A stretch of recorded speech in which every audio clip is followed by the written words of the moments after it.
Students, today we are going to see some of the diseases of sunflower. Sunflower throughout the world is being exploited as a potential oilseed crop, extraction of edible oil for the extraction of edible oil. And this is susceptible to many of the diseases which are all responsible for reduction in the yield of sunflower. And the diseases which includes root rot or charcoal rot caused by Macrophomina fasciolina. The perfect stage is Rhizoctonia bataticola. And then leaf blight caused by Alternaria helianthi. And then rust caused by Puccinia helianthi.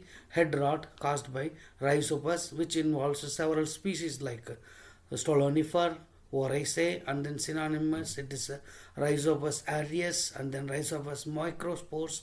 All are responsible for causing head rot in sunflower. And then downy mildew, which is caused by Plasmapara halsteadi. And sclerotium wilt or rot caused by Sclerotium ralphsi. Powdery mildew, earlier it was known as Erysipeia cichoriacearum, and recently it is renamed as Golovinomyces cichoriacearum. And then sunflower mosaic disease caused by sunflower mosaic virus transmitted by the aphid vector Mysis persicae. And then sunflower necrosis disease caused by tobacco streak virus and transmitted by the thrips Franklinella sulci. And besides some of the minor diseases like white rust, earlier it was known as albugo tragopogonis, and recently it is renamed as pustula tragopogonis. And then aster yellows caused by MLO and transmitted by the leaf hoppers. And let us see one by one in detail. The first and foremost is the root rot or charcoal rot caused by Rhizoctonia bataticola, the perfect stage, or the imperfect stage, that is or the asexual stage, that is Macrophomina fasciolina. And what are all the symptoms caused by this pathogen? Initially, it causes seedling blight and collar rot in many of the plants, which ultimately shows drooping of leaves and death of plants, which occurs in patches. And there are dark minute black fruiting body, that is called pycnidia, formed on the stem of infected plants. And during the flowering stage, the incidence will be much severe, and especially after flowering and during the dry weather, the Macrophomina showing a higher incidence. And silver grey lesions will be seen on the base of the stem with numerous minute black pepper like small structures, which represents sclerotia of the fungi. And then if the pathogen is severe, then which ultimately results in rapid wilting or quick wilting, and then death of the plant occurs. Rarely it occurs on the heads and infects the developing seeds, very rarely. And this is the typical plant which shows the infection by the Macrophomina fasciolina, the basal lesions caused by Macrophomina fasciolina, and then the silvery lesions on the basal portion, which are very much prominent in this picture, and lesion at the base which cause complete death of internal pits, drying of internal pits with numerous black dots as like here, which represents the sclerotia of the fungi. Besides, the pycnidium may also be present on the infected plant parts, which produces numerous single-celled hyaline conidia. So the pathogen, as we studied just now, the pathogen known to produce sclerotia as well as pycnidia. The sclerotia are black, round to irregular, while the pycnidia, which is flask shaped, dark brown with the characteristic ostiole, which contains, this is the characteristic ostiole, which contains numerous single-celled thin-walled hyaline elliptical pycnidiospores or conidia. And then primary spread is mainly the seed infection as well as the sclerotia present in the soil, and secondary spread is through wind or waterborne conidia. Moisture stress during the flowering stage and the high temperature are mostly favoring the fast development of this disease. And to manage this disease, practice minimum tillage and then avoid closer spacing to avoid quicker spread of the disease, and then provide optimum nutrients and maintain the plant vigor and irrigate whenever the dry period or dry spell comes. And then before sowing, treating the seeds with the biocontrol agents like a trichoderma viridi but the rate of 4 gram per kg is also advisable.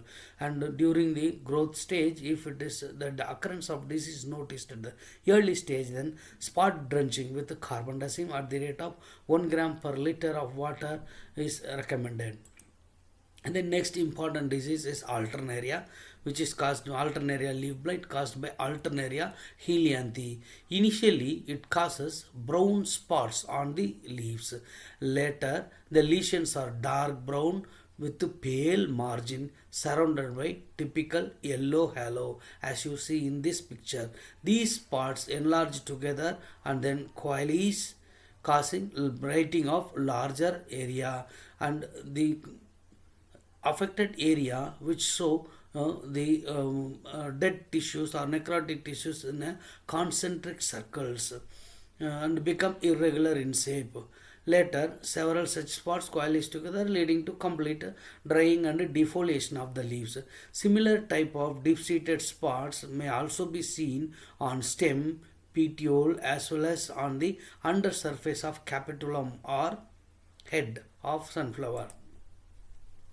And the conidiophore produced by this pathogen, which are cylindrical, pale grey or straight or slightly curved, geniculate in nature and septate in nature, which bears single conidium. And then the conidia are cylindrical or long, ellipsoid, straight or slightly curved, brown in color, 1 to 2 septate with the longitudinal septa, which is transverse septation, or otherwise called transverse septation.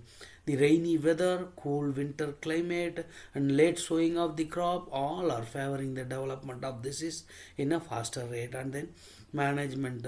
Before sowing, the seeds should be treated with either carbendazim or thiram at the rate of 4 gram per kg. And during the cropping period, if the disease is noticed, and then apply Mancozeb at the rate of 1 kilogram per hectare. And then next important disease is rust disease caused by Puccinia helianthi. So the presence of this disease will be prominent in Rabi season, and it may also appear late in Kharif season. The combined occurrence of rust as well as Alternaria blight, which leads to severe yield loss of up to 40%. And this pathogen Puccinia helianthi, which produces small reddish brown raised pustules which is the iridosphorae and covered with rusty dust on the lower surface as well as on the bottom of the leaves, and it also spreads or produces reddish brown pustules on the ear heads or the head of the sunflower. Severe infection leads to presence of numerous such pustules, which ultimately results in yellowing, drying and defoliation. Later in the season, at the time of maturation, this iridosphorae are converted into teleosphorae, which are black in color. And this is the Artoceous macrocyclic rust. So it produces orange color pycnial lesions on the infected cotyledons of volunteer sunflower plants, and later it produces reddish brown. And secondly, the yellowish orange axial cups are also formed on the underside of the sunflower leaf. Later, the reddish brown to cinnamon colored iridosphorae or rust pustules, which consisting of iridospores, may present on both undersurface as well as upper surface of the leaves.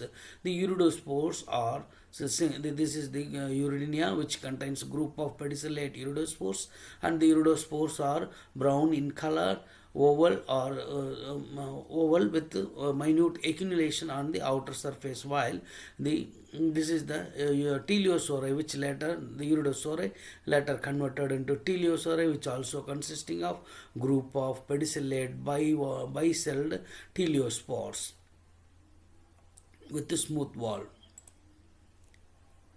And this is what we have studied in the previous slide itself. And as I told you, it is a autocoelous rest, and hence it completes and sporulate all the stages in the single host, that is on the sunflower.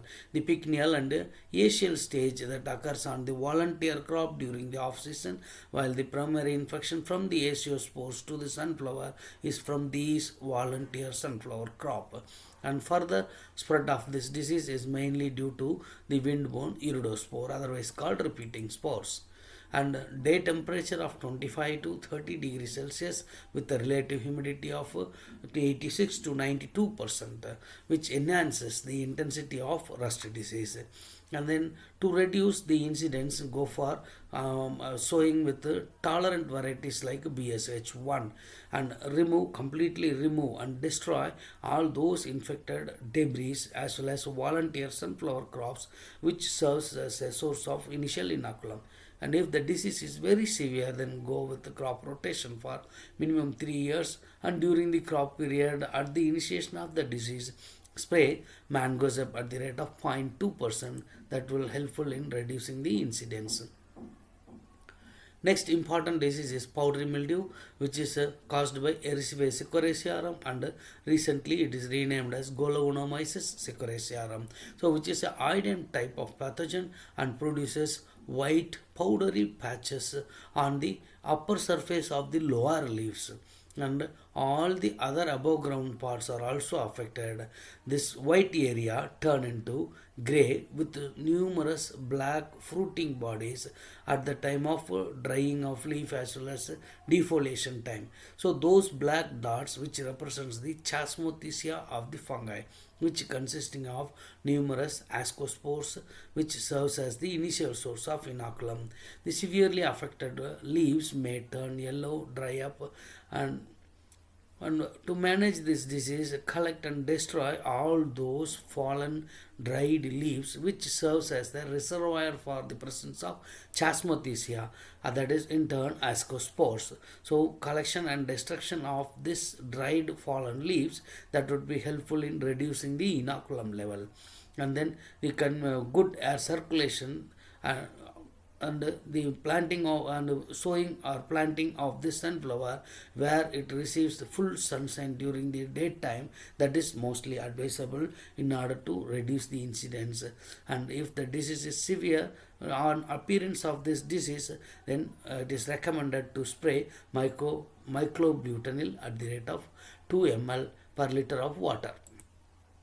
And then downy mildew, as we studied in many cases, especially in the case of millets as well as in cucurbits. Here also it creates a serious problem, which is caused by Plasmapara hallstedii. Earlier we would have studied about Plasmapara viticola, which causes downy mildew on grapes, and similar Plasmapara, but the species is different. Here in sunflower, the Plasmapara hallstedii is causing downy mildew. Initially it produces yellowing on the surface of the leaves, and sunflower plants which are carrying the systemic infection showed stunted growth and chlorotic patches on the upper surface of the leaf.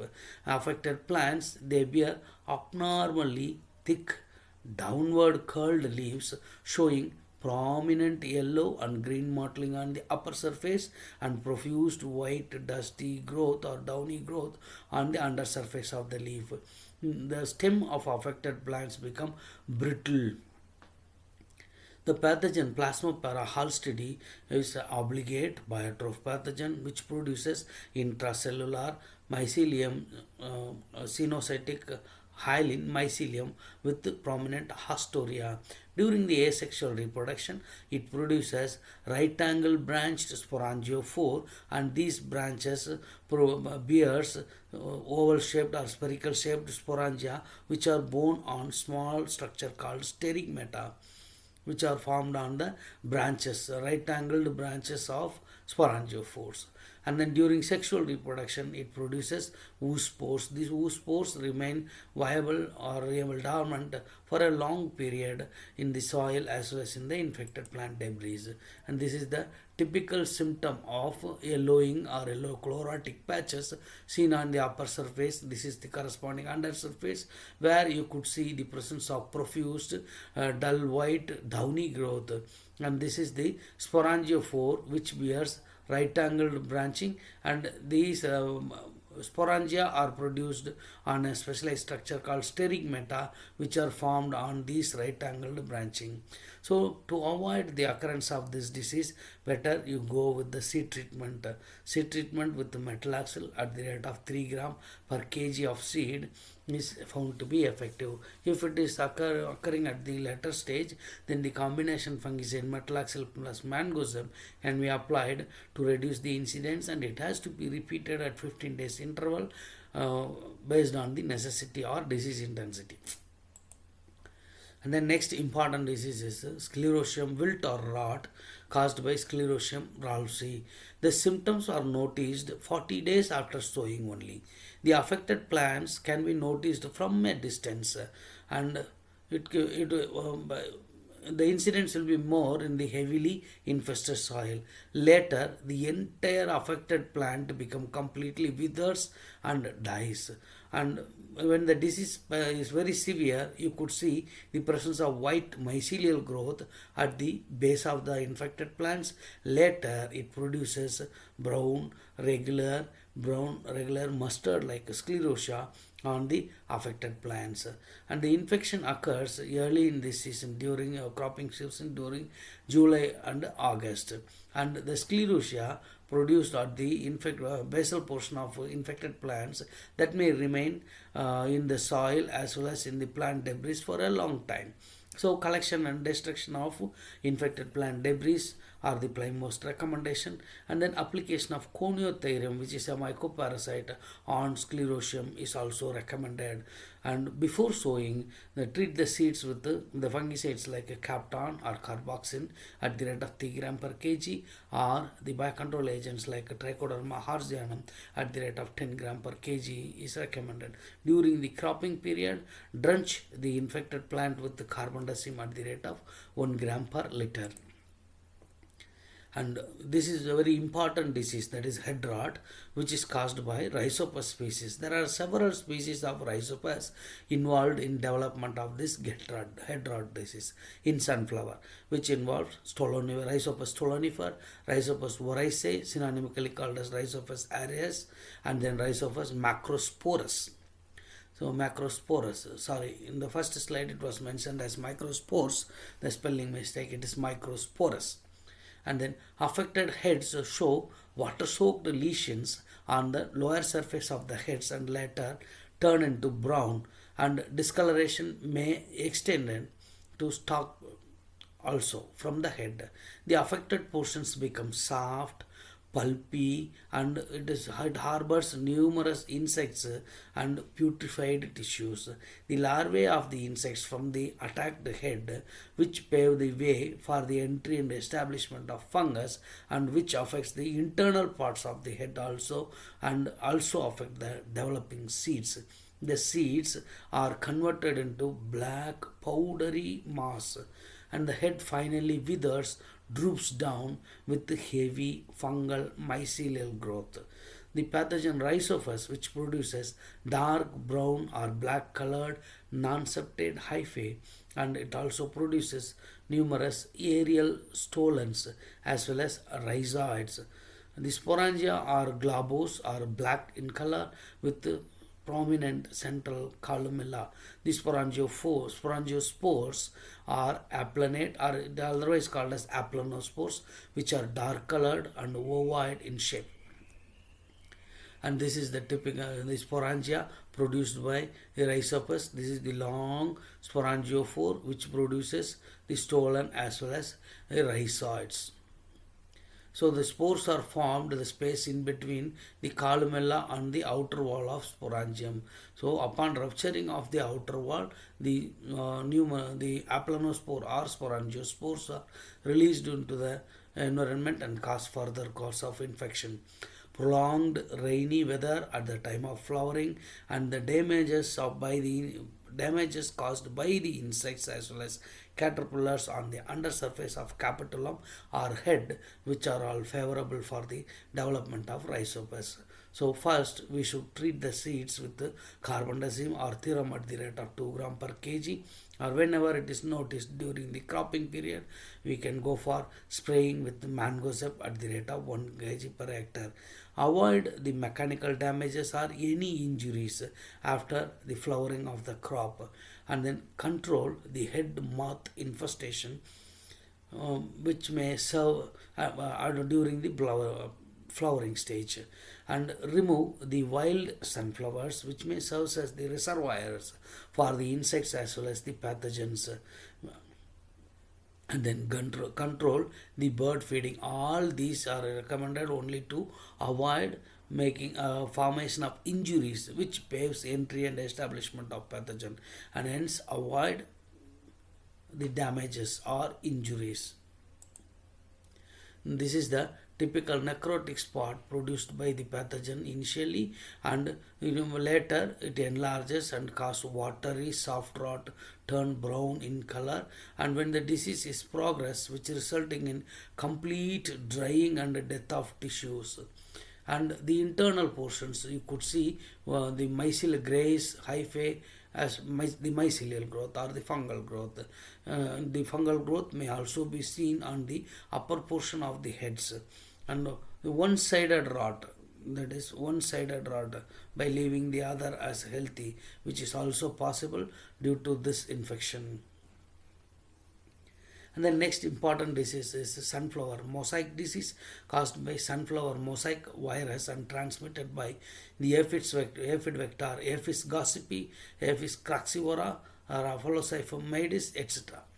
And then mosaic and the pathogen, that is a sunflower mosaic virus, which produce mosaic and chlorotic rings more common on the young leaves, which makes the plants stunted and produce malformed airheads and shriveled seeds.